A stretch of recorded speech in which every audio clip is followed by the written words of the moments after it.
that the Soviet Union would remain a one-party nation even if an opposition party were permitted, because everyone would join the opposition party. Historians looking back at our time will note the consistent restraint and peaceful intentions of the West. They will note that it was the democracies who refused to use the threat of their nuclear monopoly in the 40s and early 50s for territorial or imperial gain.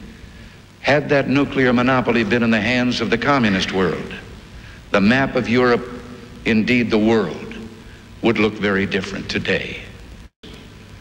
The decay of the Soviet experiment should come as no surprise to us.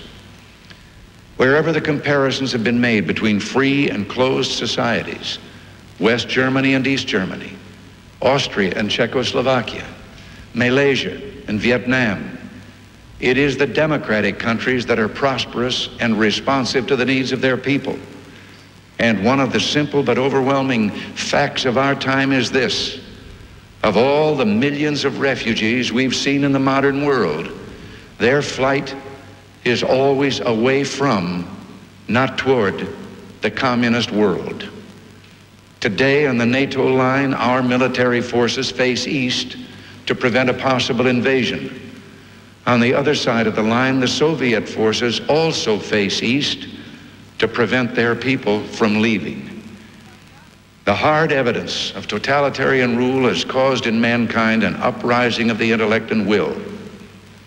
Whether it is the growth of the new schools of economics in America or England, or the appearance of the so-called new philosophers in France, there is one unifying thread running through the intellectual work of these groups: rejection of the arbitrary power of the state, the refusal to subordinate the rights of the individual to the superstate, the realization that collectivism stifles all the best human impulses.